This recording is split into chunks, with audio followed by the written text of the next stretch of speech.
Welcome to this month's Malibo webinar. We are delighted to have all of you join us. A few bookkeeping items before I introduce Professor Klara Nahrstedt, who is doing this month's seminar. I guess the first thing that I wanted to let everyone know is the presentation will begin shortly. We'll go probably until all Pacific time, 12:57 or 12:58. Professor Nahrstedt has agreed to stay on for a few extra minutes at the end to engage in any questions or dialogue with those that have questions or wish to follow up with her. The slides as well as the seminar are being recorded, so they're going to be up on the website at the conclusion of this event. So feel free to, you need to log in to actually view the slides, but you can actually click on the Malibo, on the YouTube link to watch it in the event that you were not able to join us. If you have friends who wish to actually see the seminar but were unable to attend, feel free to pass the links on as well. One other point of note, if you dialed in using the telephone, please make sure that you enter your audio PIN to ask questions. If you didn't enter your audio PIN, there's no way for me as an organizer to unmute you. So please, if you've dialed in, make sure you enter the audio PIN that was given to you when you joined, okay? The other thing is if you feel like asking questions but don't feel like talking, which some of you do, please feel free to send the questions via chat. I will then relay them to Professor Nahrstedt, okay? And then the final point is feel free to ask questions during the seminar. Professor Nahrstedt wants an interactive session with dialogue, etc. But as she'll be watching the time, you know, she may actually ask you to defer the questions to the end, okay? So with that, I guess let me go ahead and welcome Professor Klara Nahrstedt from the University of Illinois, who this month will be talking about characterizing and leveraging people movement in mobile communities, which is actually a fascinating topic given that everyone now has cell phones with multiple sensors, etc., that track our movement. And then the interesting question becomes, what can you do with these with this kind of information? And she's going to talk about that. Professor Klara Nahrstedt is a professor of computer science at the University of Illinois at Urbana-Champaign. Her research interests are directed towards multimedia mobile systems, quality of service management in mobile networks, QoS-aware resource management, 3D tele-immersive systems and networks, and real-time security in mission-critical systems. She's the co-author of widely used multimedia textbooks, Multimedia Computing, Communications and Applications published by Prentice Hall, and Multimedia Systems published by Springer Verlag. She's also the recipient of numerous awards, including the IEEE Communications Society Leonard Abraham Award for Research Achievements and IEEE Computer Society Technical Achievement Award. Her research group comprised of some pretty awesome students, one of whom has presented the research work on 3D tele-immersive systems last year.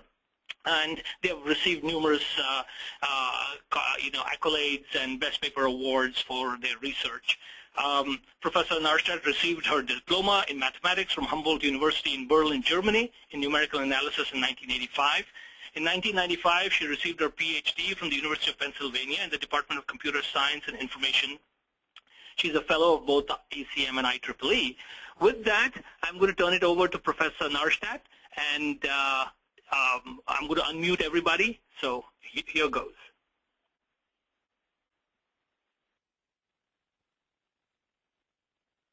Hello, Professor Nahrstedt. Good afternoon. Yes, I'm here, and yes. Good afternoon, everybody. I'm going to talk about some of the interesting observations that I and my group had over the last couple of years in looking at mobile communities. And particularly since we are here on the campus, a lot of the results that I'm going to talk about will relate to mobile learning communities. But I believe that a lot of the methodologies and algorithms will apply generally to characterizing and leveraging people movement in mobile communities.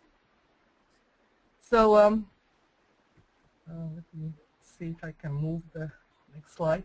So what I would like to talk about is motivate you, although I believe that under the current circumstances, what happened this week in Boston and this particular topic really doesn't need much motivation.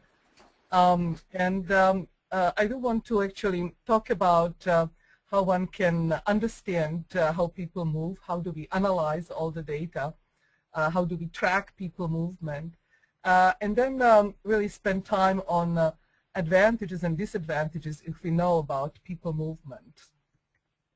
So I think with all of the mobile phones and tablets and sensors that we currently see, we are creating mobile communities all around us, and I will try to bring to the first class a couple of communities. One is us as general consumers that are currently browsing malls, and we want to shop, and as we have our mobile phones, we want to share information about sales, about advertising, ratings, comments, opinions, alerts. And this particular goal to have people sharing this kind of information really needs a careful thinking about how to how people move as a community, and how do we then leverage this particular community for information dissemination.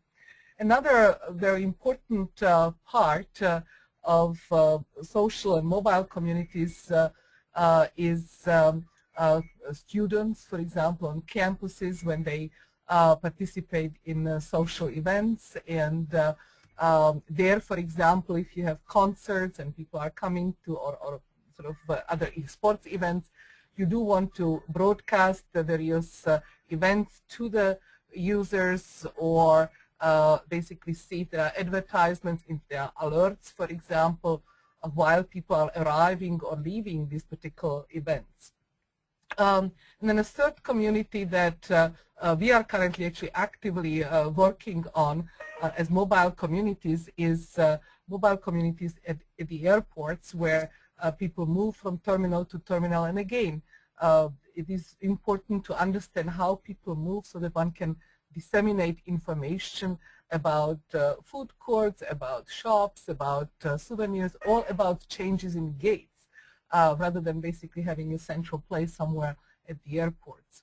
And last but not least, I have been working with several organizations on disaster and recovery, where mobility patterns of first responders have been very important to basically understand how they move, what kind of information do they exchange, so that one can set up some kind of infrastructure, because often infrastructure might get destroyed when tsunami hits, for example, or when other sort of problems, and the existing infrastructure might cease to exist. So really understanding the mobility patterns and mobile communities, I think it's very important. And I think it's getting easier and easier, because we all carry mobile devices, and it's not only the laptops, but mobile phones, tablets that are more and more powerful. And also what is happening, I think, is that all around us, it's not anymore just a cellular network or the wired internet, but it's the Wi-Fi infrastructure that starts to cover now whole cities, campuses, the Bluetooth infrastructure, and others.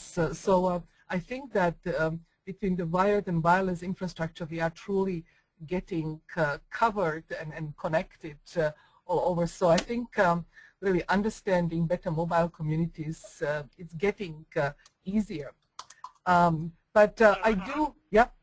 Yeah, I just want to interrupt. There are a few people who have joined a little late, and I just wanted to mention that some of them have dialed in by telephone and have not entered their audio pin. So those of you who have done that, who have dialed in but not entered the audio pin, if you do have questions, I won't be able to unmute you. So you could either enter your audio pin or use VoIP or send in your questions by chat. Okay, thanks. Sorry about the interruption, Klara. No problem. So we are talking about mobile communities where every user has mobile devices, and the infrastructure, wireless and wired, is getting more ubiquitous. So the I think some of the questions basically that I started with in these scenarios, like at the airport or in disaster areas or in social events, is that we do want to understand mobile communities and their movement to, for example, validate existing social models. I mean, I am not sure if you had the same experience, but the social scientists in, for example, our school, they are just so excited about the whole mobile digital revolution because they are having access to data that they had never had before. And so they are really looking forwards if they can validate various existing social models based on non-digital tracking, device tracking, but also can one see new social models, and that's sort of even more exciting. And therefore, basically, they are working then with the computer scientists if one can mine the data and start to look for new, more predictive mobility models that then again maybe allow us better socioeconomic planning. And the last, I think, question is that if we do understand the mobile communities, their movement, one can much better disseminate information. The information currently, how we get to us, mostly is either pull, that we basically have information on the websites, or we basically call each other. But one could actually also start to think about push model and to basically distribute alerts, distribute advertisement, and so on, if people enable service and wish to receive that kind of information. So in order to answer these three hypotheses, I and my group, my collaborators actually have been really taking sort of an approach of taking these mobile devices and measuring the mobility patterns that currently we have here on the campus. So we really looked at the mobile learning community, and then basically wanted to characterize basically the location, the duration of the stay of the person, as well as the contact information. And based on these measurements of the mobility patterns, then we basically started to look at either social models, new predictive models, or information dissemination. So let me first talk about the methodology, how we tracked people here, and how we basically collected the data that we then actually will start to do analysis on to try to see some better understanding for social models and also for information dissemination. So usually how people track, how scientists think about tracking people is that they have to decide on the tracking methodology.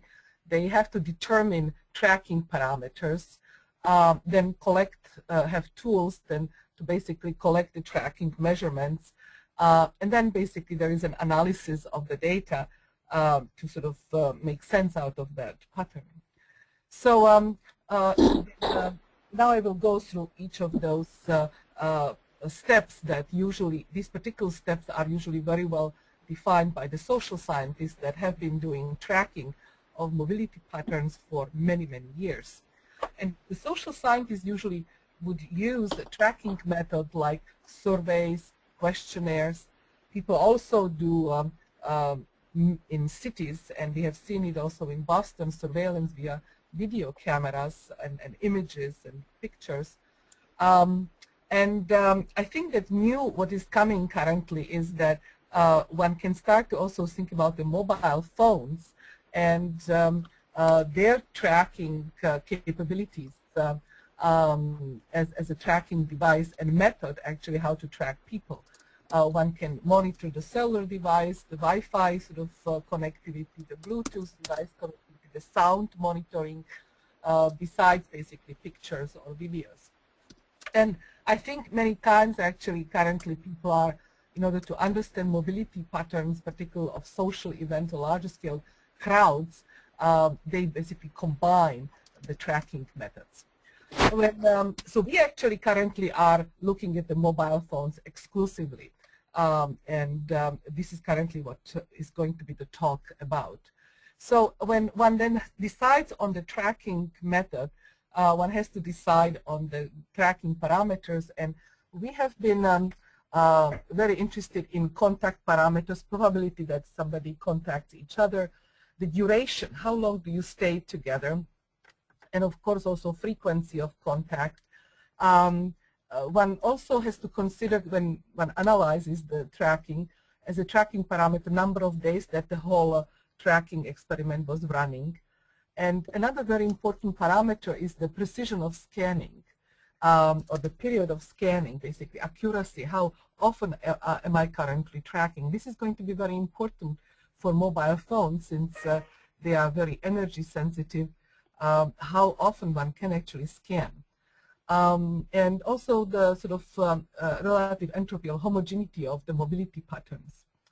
The last but not least parameter that one has to consider as one is looking at mobility of people, crowds, is how fast people move when they carry mobile devices, and of course density of people, and one can sort of determine its density of mobile devices.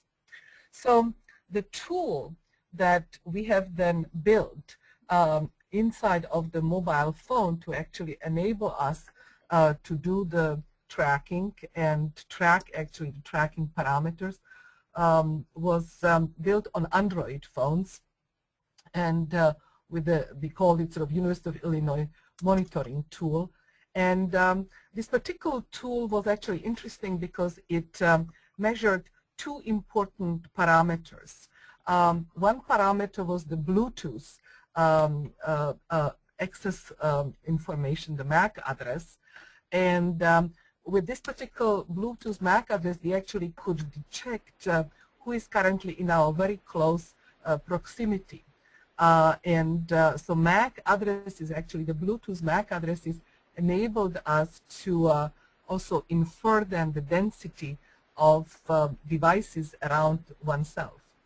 The second important information that we have been monitoring on the Android mobile phone was the Wi-Fi access point MAC address, in which closeness this particular mobile device was. And one important aspect that on campuses we currently have a very clear map of Wi-Fi access points, so we can actually associate geographic location with the Wi-Fi access points and then basically determine location information. Excuse me.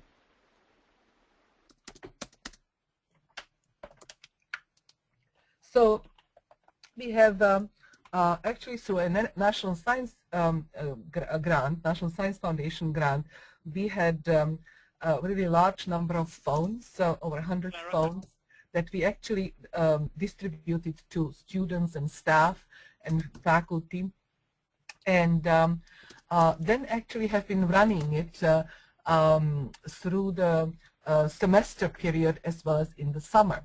So as you will see, actually, this particular slide shows the various tracking parameters and their values that we actually captured through this UIM tool. Klara? Yes? I have a question. In terms of location information, you're using the Wi-Fi access point MAC address. Is there a reason other than maybe implementation you guys were not using GPS data? Well, the important aspect for us was is that the GPS was not possible to obtain inside of buildings. And so since the students, for example, the computer science students spent, I would say, 80% of their time inside of the building, because we have all of the classrooms basically are inside of the building. If we wanted to really observe how they move from one classroom to another, what's the density of the students, we basically wanted to have Wi-Fi capabilities. And also our campus is fully Wi-Fi connected, so having basically Wi-Fi as a uniform geographic representations of the location was a sort of a better choice. I'm hoping that at some point the phones actually will be able to do GPS indoor. But at that time when we did the experiment, 2010, 2011, we didn't have that capability on the Android phone. So I think there is a question as well. There's one more question. Hello, Shankari, do you want to ask your question? Please go ahead.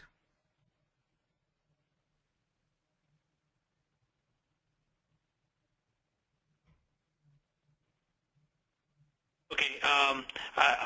One of the attendees has raised their hand, but I'm unable to. And they have their audio muted, so I'm unable to get the question. If you'd like to send your question in by chat, I'm happy to relay it to Klara. If it's an administrative question, please send it to me by chat, and I'll try to resolve it. Sorry about that, Klara. Please go ahead. Yeah. So I want to a little bit comment on these tracking parameters. I mentioned that the period of tracking is very important, and so you can see actually that the Bluetooth scanning period is quite frequent, right? We had 60 sort of one sample every 60 seconds. And on the other hand, when you look at the Wi-Fi scanning period, there is basically every 30 minutes we had a sample. One sort of anticipation for the period is that usually the Wi-Fi scanning was quite energy consuming, and so we tried to sort of optimize that. And the Bluetooth scanning of the neighboring Bluetooth MAC addresses wasn't as energy consuming, so we did that much more frequently, once a minute, where the Wi-Fi was once in 30 minutes. And you can see actually that over the period of time, we have seen quite a bit of samples. Just to also indicate the period of the D1 data set, that was during a regular type of semester period, but the D2 was during the final exam periods and sort of the final months actually. And so you can see there was a lot of movement, a lot of students basically coming. And then D3 was actually during the summer, and there basically the traffic really decreases. I want to comment that currently there are many of these tracking tools, and people have been experimenting heavily on tracking people movement. So I just want to contrast this our sort of tracking tool with others, where currently also people are competing at. This is sort of a hot area of having best energy efficient and so on tool. Important differences currently are in what kind of device do you use for tracking. So for example, the PMTR tool, that's actually a tool from Italy, and they used a very specific device that was sort of on a body, and they actually would sample it once in a second. So they had a very, very detailed precision and accuracy in tracking of the person. But it was a very sort of tailored type of device that currently is basically obsolete. We felt that going with the mobile devices and MAC addresses, that's going to be a much more general solution that scales to the future generations of the mobile phone. You can see also other scaling and tracking systems have been on the market.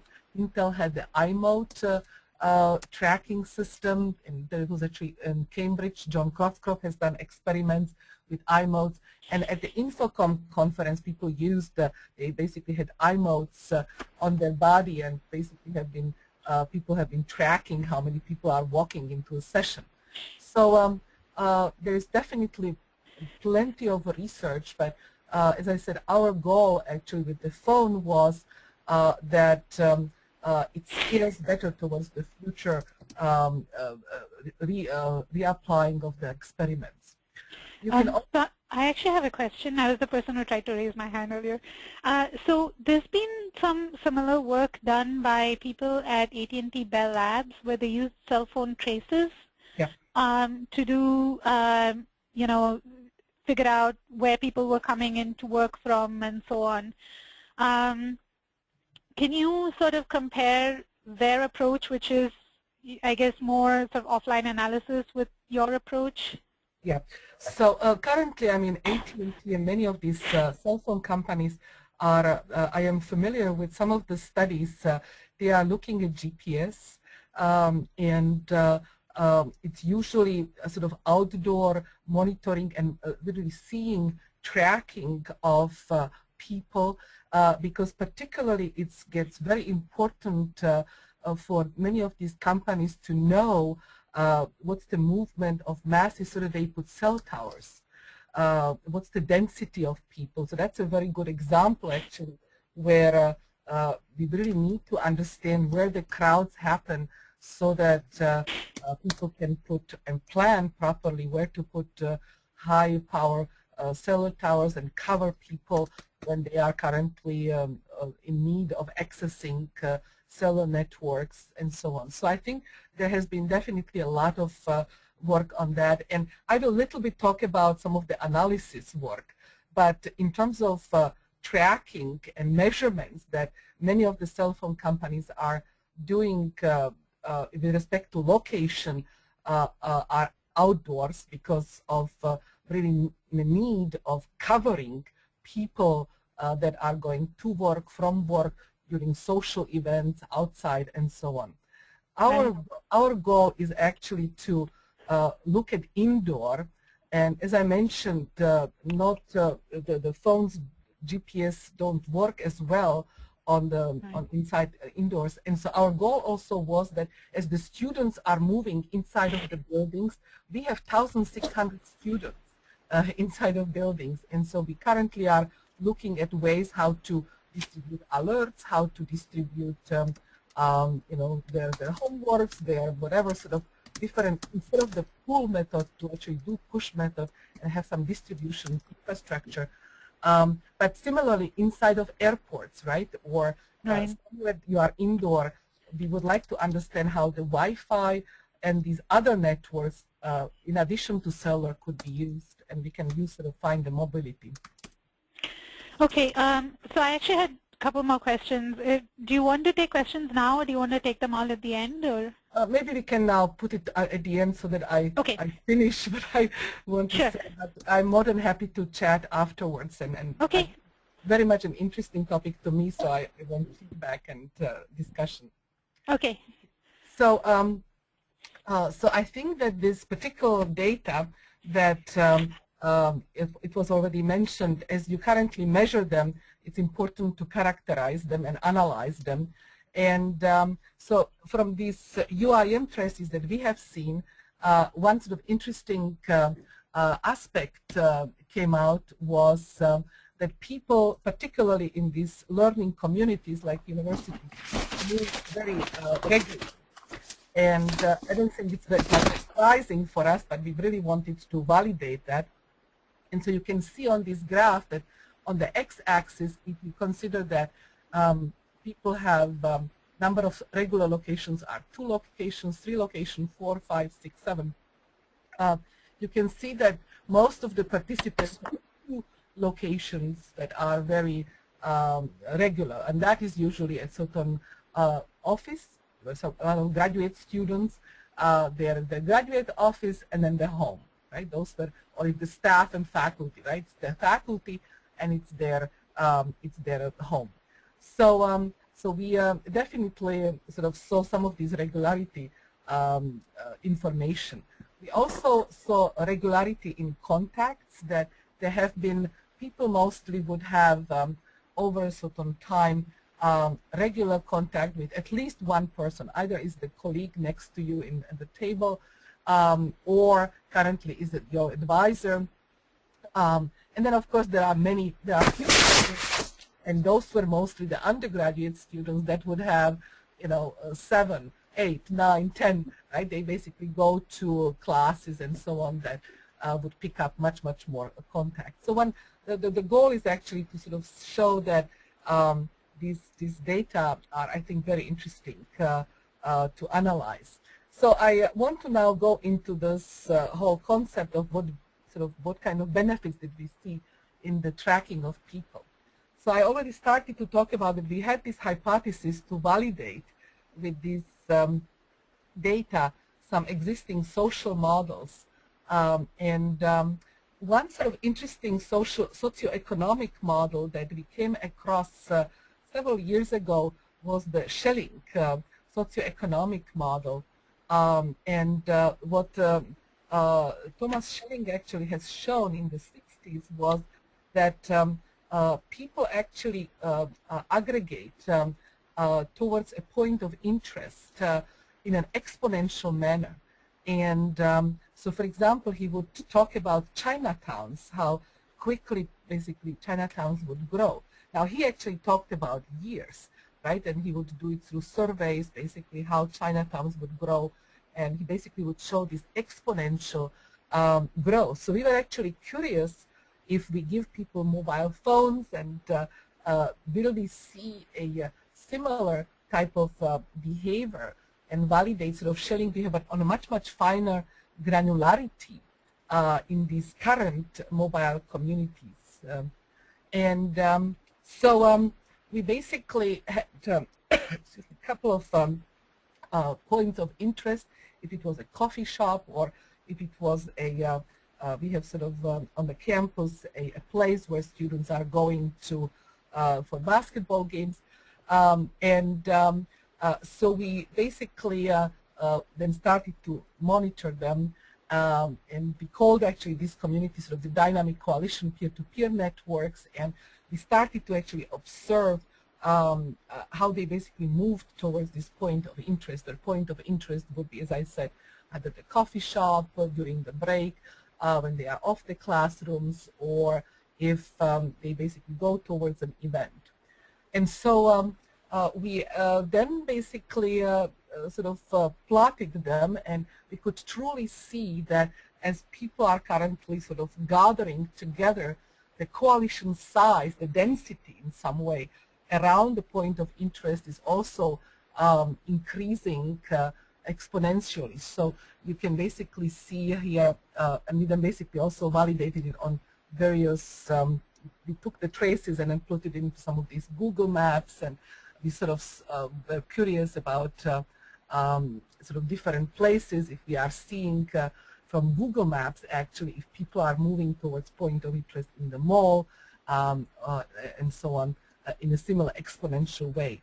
And as you can see on the top plot, on the x-axis we have the distance from the point of interest in meters, and on the y-axis basically is the coalition size.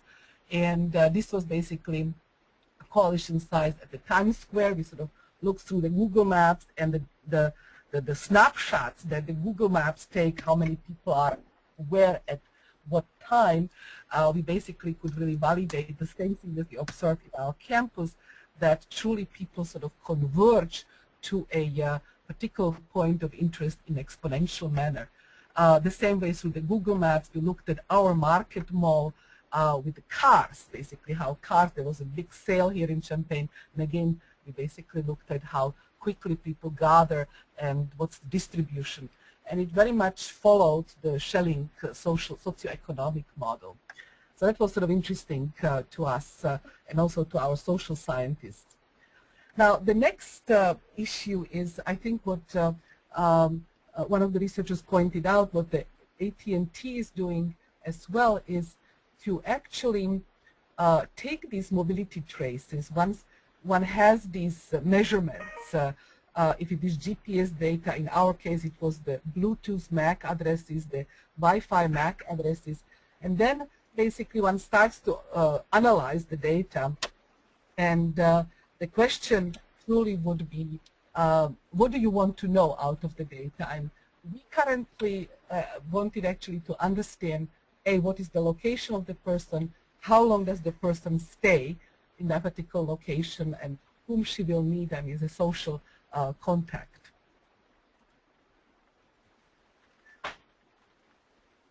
So there actually we are interested in actually, and this is more the future work that I'm currently working towards, with my students is we looked at more at this kind of location, duration, social contact, more from an individual point of view, but I'm getting more and more interested in groups and in crowds. So we developed a sort of a methodology or a framework for constructing predictive model of people movement using these joint Wi-Fi Bluetooth traces. And I think that this joint sensor data that will be coming from mobile phones will be more and more used, that we will get really good estimations of movements of people. So I just very briefly on this diagram want to talk about some of the major issues that we tackled in this JYOTISH framework. So one of the important issues for us was to take this set of Wi-Fi records. Some of the issues had been that we had to clean up some of the data. Some of the Wi-Fi records have not been as clean as we would have liked because they have been collected, but sometimes students basically moved very quickly out of the region. So we truly first looked at the records that have been very clean. Then we started to cluster them. Usually in the inside of the building, we have currently several access points that overlap, so that basically a user has a really continuous connectivity. And so sometimes when you are between two access points, you sort of see both access points, and especially in sort of these buildings like computer science, we have a very, very dense access point space. We had a map of the access points, so we had the geographic information, but we still had to basically decide this goes to one location versus the other, so we did have clustering algorithms. And then actually associated the clean Wi-Fi records with the locations. And then we started to look at what are the Bluetooth data associated with the Wi-Fi. So one thing is that when the tool actually takes the access point AP MAC address every 30 minutes, it attaches a timestamp, and then basically the Bluetooth every minute basically is collecting its own MAC addresses. So we would assign the Bluetooth addresses that are currently close to the Wi-Fi timestamp and assign basically the location to the Bluetooth address. There has been one big problem that currently we don't have answer, and we are looking at other sensors to help us, and that is the following. If you have Bluetooth 1 minute timestamp, a MAC address, you might get an understanding what is the density around that person, but the person currently might have moved out of the building and into the building within 30 minutes because the location information is only every 30 minutes. So that's one sort of concern. I mean, we did consider maybe 3-5 minutes around that timestamp, around the Wi-Fi measurement that the Bluetooth would be sort of sound to associate with that location, because people don't fly, right? They walk. But we felt that the further you go with the Bluetooth measurement away from the Wi-Fi access point, the more inaccurate your statement is that the Bluetooth location is the access point. So that currently still is a weakness, how to correlate when you have these measurements that have a different rate of measurements. But anyway, with those Bluetooth records that currently we could quite unambiguously associate with the Wi-Fi access point, we could actually then construct, using machine learning techniques, decision trees and so on. We could actually, and Bayesian actually analysis, we could determine basically where people have been located, what was the duration, how long they actually stayed at least around that particular location, and how many people, I mean, what was the density currently that around that particular person was. So as you will see in these results, the accuracy is still sort of to be desired to be improved, but we felt that it's a starting point that I think we can start to move towards with additional new sort of sensing information. So the result from JYOTISH we had was we took the 50 really clean Wi-Fi and Bluetooth traces from 50 participants, and we used 80% of the Bluetooth and Wi-Fi traces as a training data, and then basically use that prediction to determine actually where people have been located and with how many people around them for 20% of the data sets. And the input actually was that we actually entered the time of the day. So we currently had seen actually in terms of predicting that people have been at the top K locations out of our training data. The prediction really varied in terms of how many locations are you asking for in terms of the predictions. You can see on this particular graph on the x-axis, you look at the location prediction accuracy, and on the y-axis is sort of the CCDF for this graph. You can see that if I basically want to know where currently, what are the top 3 locations for the 50 participants, with 85% of participants have more than 80% correct location predictions.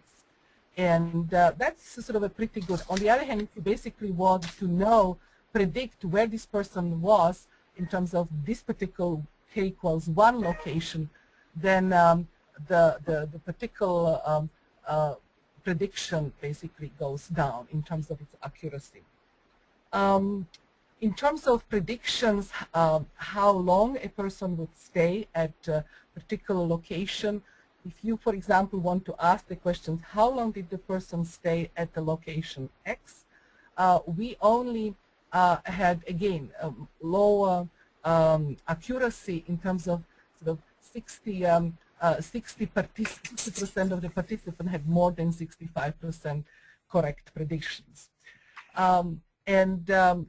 Again, if you ask what is the contact, what is the sort of density around that particular person as a predictions, there again, if you ask for sort of have I basically currently had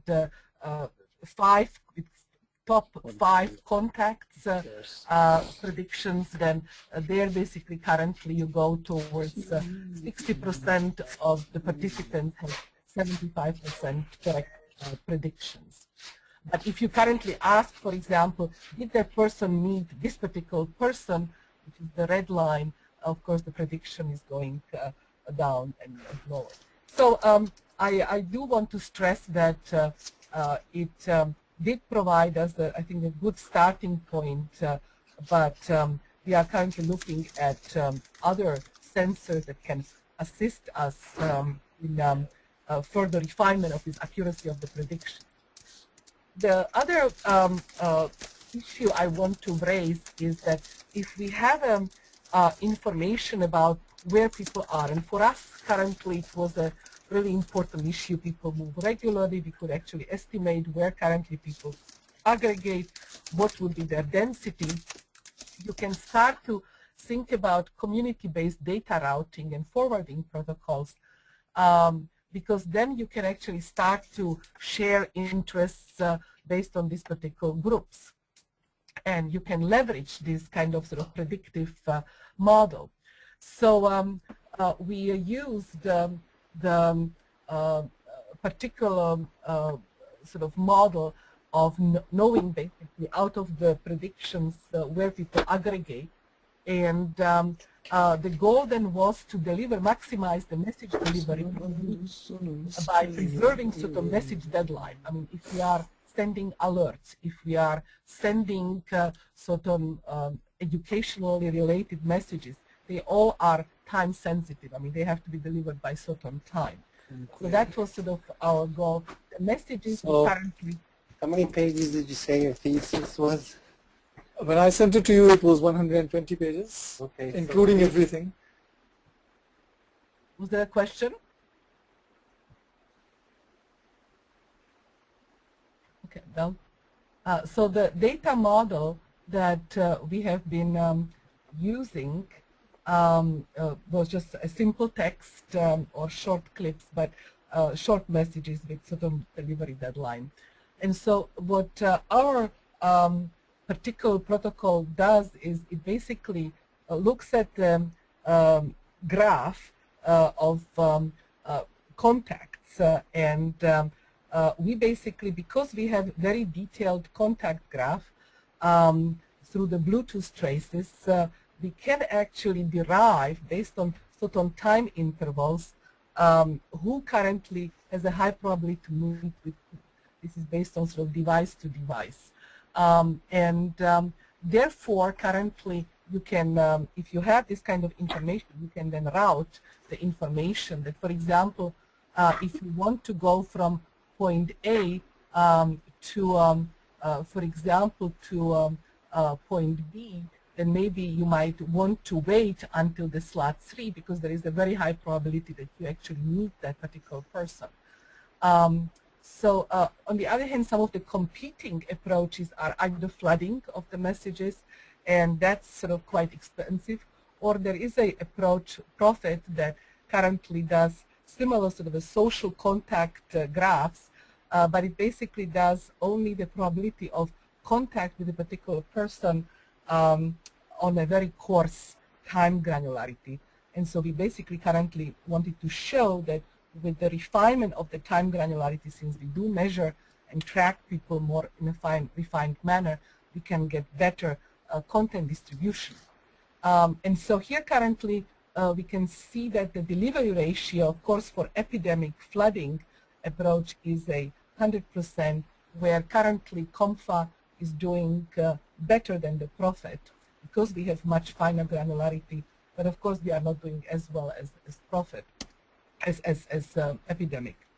But when you are looking at the delivery time, COMFA is again coming close to the epidemic and is doing better than Prof.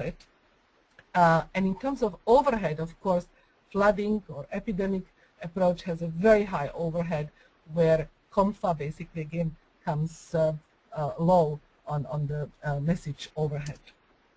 So we felt that having that this tracking, also the indoor tracking of people, we can do start validation of some of the social models. And as I said, we looked at the Schelling model inside of the building, but also Schelling models outside of the model. And I'm sure many of the cell phone companies looked at this, the socioeconomic models and validating them, having, for example, cellular GPS type of data. But also, I think what we currently are doing, and many groups are doing, is to actually look at this tracked data and creating sort of new predictive models. And there basically the question is, can we, for example, utilize regularity? The regularity, for example, in the mobile learning communities is very, very advantageous because there basically then you can anticipate where are the hot spots, where are the hot paths to actually then determine locations, determine stay of duration, and even density around. And that actually fits very nicely also with the crowd aspect. And you can then, of course, use it for much more efficient routing and forwarding. The last thing I briefly want to mention, this will be just very briefly, is that I think we are very aware of that even though this particular tracking of people has many advantages, for example, the goal to exchange fast the right information within the right interest group, there might be unintended consequences in terms of privacy and eavesdropping and monitoring travel plans that basically we don't really want to reveal. And there is plenty of work, for example, currently many of the tracking systems do capture the location and do location-dependent queries, but more and more currently privacy again comes out, and there are works that are coming out to actually protect and fuzzify, for example, current users' locations. And also currently, for example, people are tracking audio for environmental reasons to detect pollution level, but again, there might be unintended content for privacy reasons if one starts to record the speech together with the background noise. And so again, new algorithms are coming out to mute and remove the speech patterns to preserve privacy. So my summary of this talk is that we sort of live definitely currently in the area of huge amount of data that we have, and we actually get very good insight of into people's movement. And I think this week we are seeing it live on the television and radio through the Boston disaster and the unfortunate tragedies, how currently the law enforcement is going through a lot of traces and data. I think that there is a truly advantage to understand some of the mobility patterns and have access to some of the data. But of course, I feel that with the privileges and availability of the mobility patterns, we have also responsibility to protect against violence. And this particular work has been done with many of my collaborators and PhD students, and a lot of very good funding. Thank you very much, and I am open for questions. Thank you very much, Professor Nahrstedt. I guess there were a few questions that were held off to the end, so for folks, feel free to kick off the questions, and we have a few minutes. And I think, Klara, you indicated you might be able to stay on in the event that there are questions overflow beyond 1 o'clock? Correct. Thank you. So with respect to the privacy issues, did you have any issues with people, because I mean you weren't just tracking where people were at one particular point of time, right? But you were also tracking their patterns over extended periods of time. That's correct. And where they frequented and so on. So is that something that people were concerned about in your experiment? That's correct. So we had the National Science Foundation grant, and we had to receive an IRB. One of the important issues was that when we published any of the data, currently actually all of the tracking data is on the crowded in Dartmouth database. We had to very carefully anonymize it. But the students also asked, the students that we gave the phones were students who were in the last year of their studies, either undergraduate students or PhD students. So we actually posted the data year after, so that basically when they left, the data basically were not sensitive to them. Also, these were not their private phones. These were university phones. So once the experiment finished, they gave it back to us. We asked them actually that they basically use it and have it open, but they normally had their own phone for cell phone conversations, because we currently did not have any data plans for the cell phone. The phones only had Wi-Fi and Bluetooth. There was no cellular cards. Right, but I mean, do you think that the privacy issues will actually inhibit more widespread? I beg your pardon? The privacy issues, yes, they have been there. The students that carried them, basically, they knew about it. We actually had them sign a form, and but we also specified that we will what we will do with the data. They knew exactly the anonymization, the postponement for a year before we when they leave the university, so that we don't reveal any sort of sensitive information. So the privacy is an issue.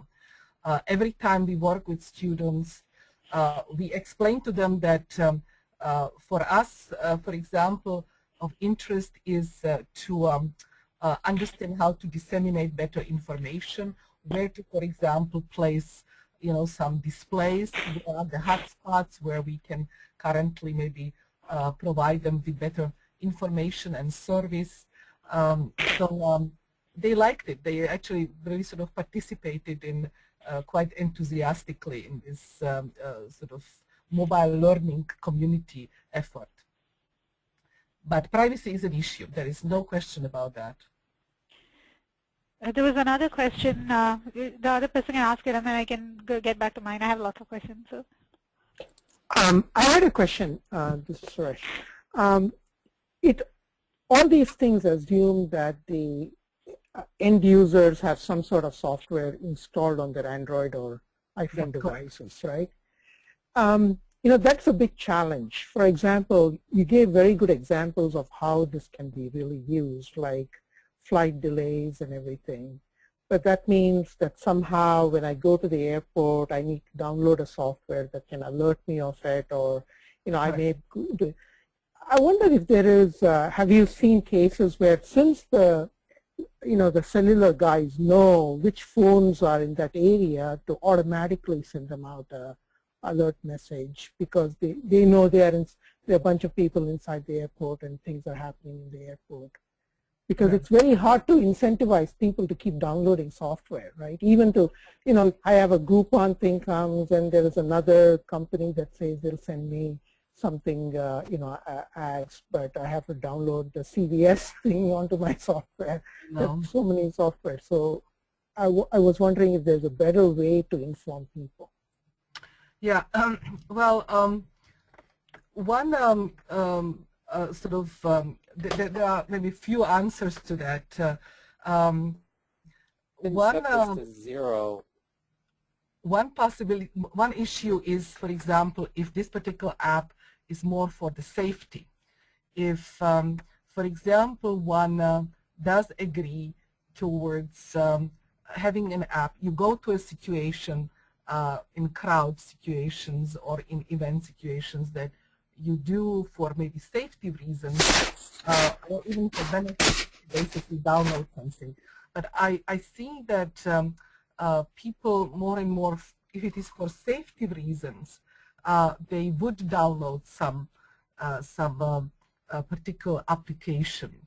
Actually, I'm going to do some experiments with my German colleagues in Germany on some of these crowd situations, and I will maybe report in a year.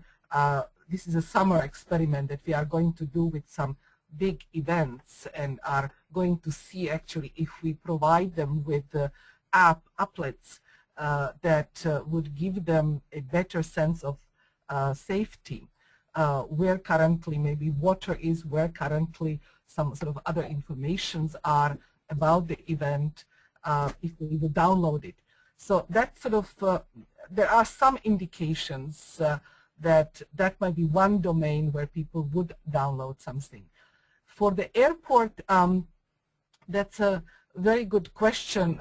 If, for example, I mean, people are currently downloading the ticket, right? The airline ticket.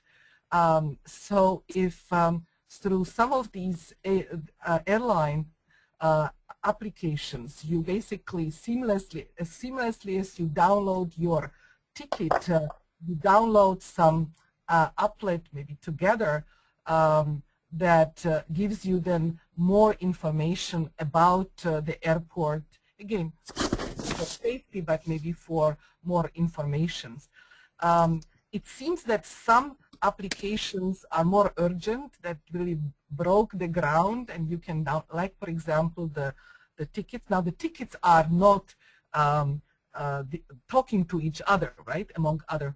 But it might be something that people start to get more aware. If they get good one experience, that they will start to attach, or maybe it comes like a bundle of services that currently you can have.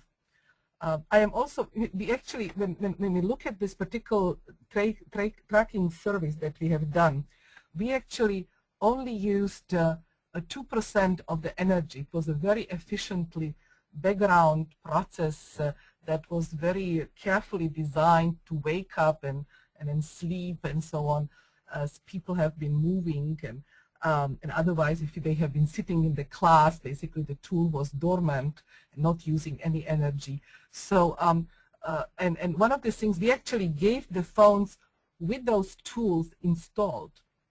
Now they knew that the tool is there, and but it was basically a background tool. So I am wondering if you know, there might be a service that basically you get this particular monitoring for tracking mobility might get bundled with something else, and you will need to carefully read every service to see is tracking part of it, right? And I think there are now, we are looking at mobile phones and privacy actually. Many applications come now with a lot of sort of privacy specifications on your mobile phone, but of course nobody reads them. But a lot of those have these monitoring capabilities already. Maybe not the Wi-Fi access points, right? But they are starting to look at some of the Bluetooth, right? So I think that this kind of monitoring and tracking, and then you know, as this dual-core mobile phone will come up, we have done all the analysis outside. We have basically had a connection to a server that we offloaded the data. But one of the goals for us is also to see if some of these powerful Samsung, for example, or other powerful phones come, you can start to do some of the analysis on the phones. And that maybe might localize the analysis, which might be better for the privacy issues. But anyway, so those are some of the thoughts that I would have to that question. So do you know, sorry, one more question. Is there any stats on like how many people use the Google Latitude where they can be monitored by other people? Yeah, does Google provide that stats? No, I don't know. Okay. That's a good question. I mean, you know, in some way, yeah, I'm certain that we are sort of monitored and observed and so on. So we currently are looking at, as I said, at this particular tracking more from being more efficient in information delivery to the students. And the other important issue is in these events, like for example, when the student football is there, usually cellular network just doesn't work. I mean, there are just too many people. There is just not enough bandwidth on the cellular tower. So we are currently, again, thinking, putting access points, and then people can actually talk. And there is sometimes panic. Sometimes people push, mill all over. And the question currently is, can one use alternative networks of these mobile phones to maybe deliver safety messages? So that's the one sort of big application for us, at least on campus. So Klara, I have a question, and this actually mirrors another question that has come in via chat, and that has to do with scale. And the question is, how do you can you do clustering in such a dynamic situation with you know, transient data coming in from, you know, potentially a very large data set? And do you also contemplate, or have you done sort of an incremental approach to analyzing this data and doing the predictive modeling? So currently, that's a very good question, and the answer is no, I haven't. We currently, I mean, the scale that we currently have done, what we could do actually is around 100 people, and what you saw actually, even the clean number of people that we actually could do was 50 people, because a lot of some of the undergraduates forgot to turn on to charge their phones. Or, you know, you basically have a lot of sort of invalid data. that's sort of one of these things. This is currently where we are, very interested if one can work with cellular companies, because these companies have incredible, they can study the scale, right? These sort of are looking currently at much smaller space. So for us, already sort of getting 100 phones and giving it to students was incredible achievement. But we are, optimistic that maybe when some of these monitoring software will be more ubiquitous, maybe partner bundled with some applications, and they are basically going to be ported to iPods and iPhones and Androids of different versions, that one can then maybe on the campus study larger scale. As I said, and especially because at campuses, the mobility is a little bit different. And for example, a lot of people are studying cities. How do basically people move to city, out of the city? That's a very different paradigm than on campuses where you have classes, seminars, there is a seasoning basically. So it's an interesting, very different sort of paradigm. And we would like to understand it better, as I said, for information dissemination. So the city thing, where people, you predict where people are coming to the city from. I think the AT&T paper that I referred to earlier, it wasn't the ACM transactions, I think, was for that. They were trying to see where people are coming to the city from and so on. Yes, I actually have seen a very interesting study very early on when in Darmstadt in Germany, basically, the mayor opened up some traces. They basically got, this was not based on cellular traces, but basically the mayor opened up all kinds of information from social scientists to basically study number of people coming into the city and out of the city. That was actually meant for the planning of the cellular towers, when they started to basically plan the cellular network. So that was interesting to me. So yes, the cities, it's a really different game in terms of mobility patterns. So folks, It would be just good before, to understand those. So Klara, just before we wrap up, there are some folks who probably need to leave. So I just wanted to make this announcement that I guess our common practice here is to sort of do a virtual clap for the speaker. So I'll do that now. I guess all of you can unmute your phones and give Klara a warm round of applause here. Secondly, the next seminar is going to be on May 17th, Friday at noon Pacific.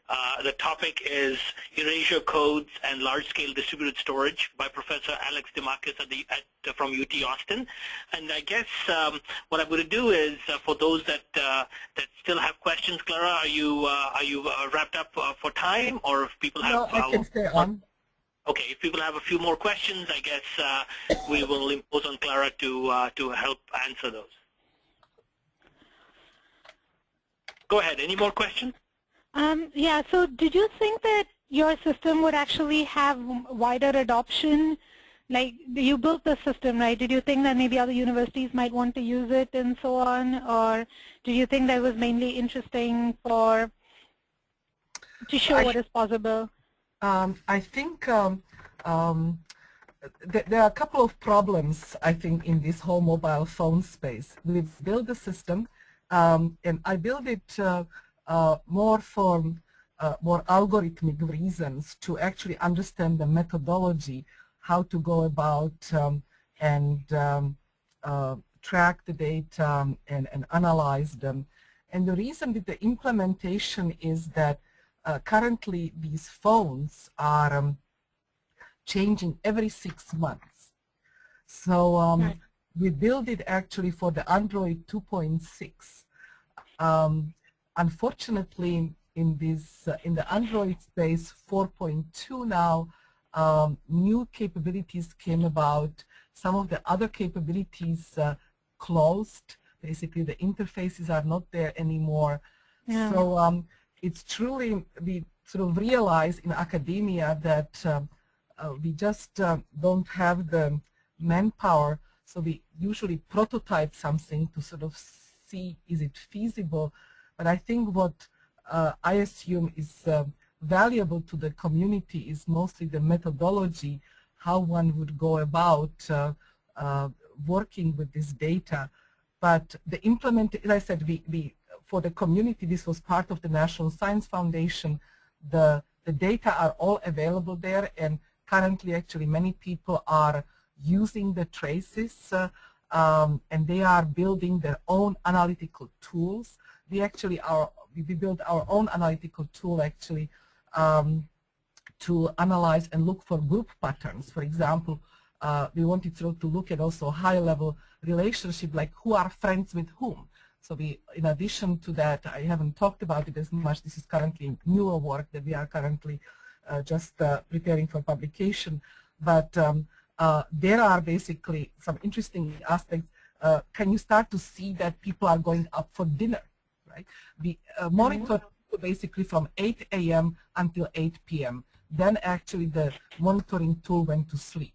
We felt that that was a privacy issue. And we were really interested in how long they basically stayed in the building here, where they spent most time.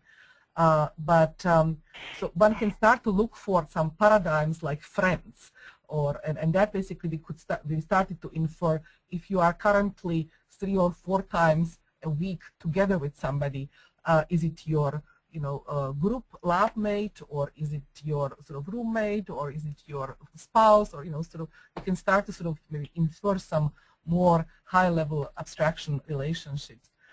So so that basically I think what we sort of contributed to the community. We also the code is open source, but I feel that basically the code can be interesting for somebody to look at, but to port it to other phones, there needs to be another level of major effort because these operating systems are just changing under our feet. I see. And also, I suspect that if you wanted more widespread adoption, then the privacy issues would become even more serious, because you couldn't just say, oh, they're all leaving at the end of the year or whatever, because people would be continuing. That's correct. Yeah, I mean, this is currently one of the interesting aspects, again, about the campus and educational institutions, that the students are here only for certain amount of time, right? So even so the data does get obsolete, right?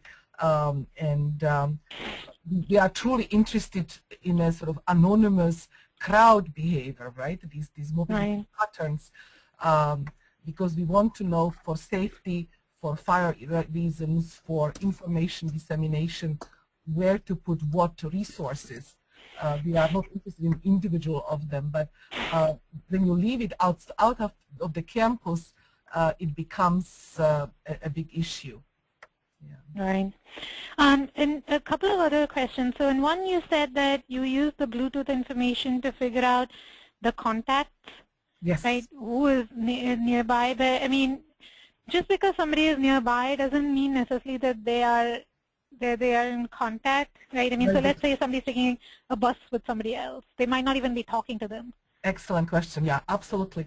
So that's sort of another weakness at this point. We basically, and I sort of much more only stressed the density that we actually know, although, the reason is that we actually only sensed the Bluetooth MAC address. We didn't make any sort of connection to the other Bluetooth device. And so there are two problems that's actually why I also stressed that we might need other modalities and sensory information. The one problem you identified very well, that I don't really know who that person is. Is it actually a friend or not? And the second the second issue is actually we don't even know if that particular Bluetooth is a mouse. Or right? I mean, you might be alone in your space, but have a lot of Bluetooth devices around you. That's true. That's true. And that's a very good point. So were you able to clean the data to avoid that, or? Yes, so we did clean up. We then basically looked through the MAC addresses and could actually identify a little bit that we didn't count basically a mouse, Bluetooth mouse, or a Bluetooth sort of other sort of screen also, keyboard. But one aspect that basically we are starting to look at actually with one of my colleagues is maybe to use emails or looking at some calendaring or some other type of social data that one can maybe use to confirm am I seeing or whom am I seeing when I see some Bluetooth address. But again, that's even bigger invasion of the privacy. Right. I know that my social science colleagues, this is one of them, basically they want to go into your email, they want to go into your calendar to actually extract information, to actually really have this high level. We actually felt that knowing MAC addresses might be an issue, but it's definitely not as invasive as when I basically see your calendar and you are meeting with John Doe. Right. And so you basically says, this is, I met these people, right? Because you are probing their calendars, right? Right. Oh. Right? So I had a suggestion like that, and so I am not quite sure. Right.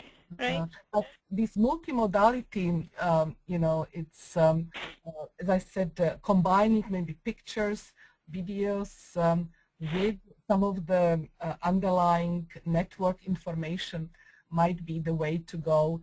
And then you only, you know, use it in public spaces, of course. Right.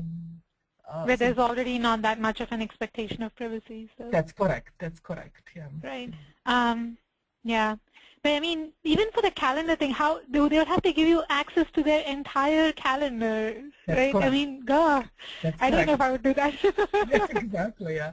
That's exactly. Yeah. So that was sort of, but you know, there are all kinds of thoughts on exactly to refine with whom have you been meeting, right? So one sort of thought came from some of these colleagues was you could not even give access to the other calendars, but to your own calendar, and your own calendar basically says, oh, you are currently meeting.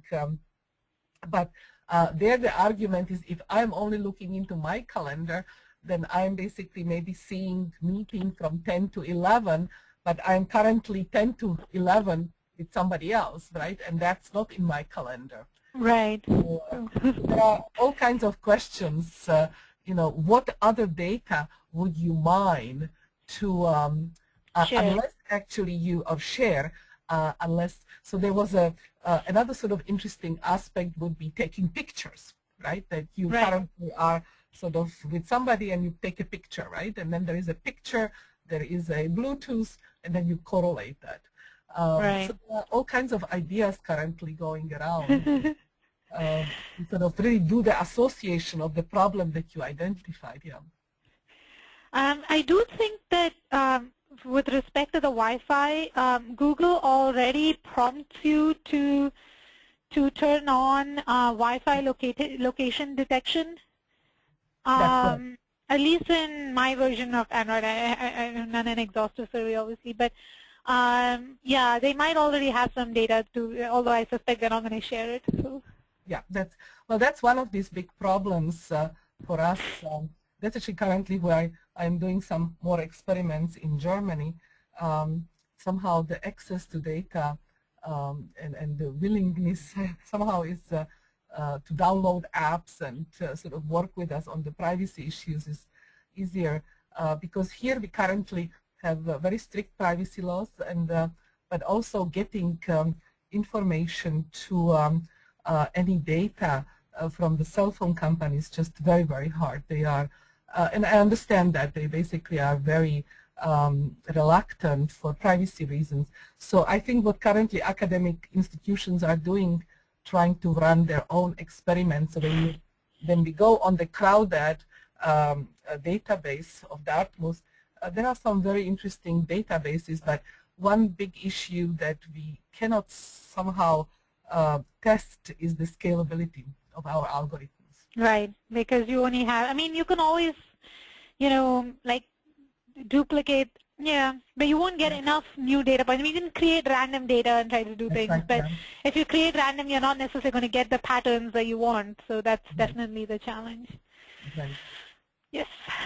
Okay. Yeah, I think that those were all the questions I had. Yeah, great. Thank you. So, Klara, I guess, are there any final questions? Quite a few people have dropped off, but any last questions? Okay, I guess with that, Klara, thanks so much for taking time, as well as taking extra time. I really enjoyed your presentation.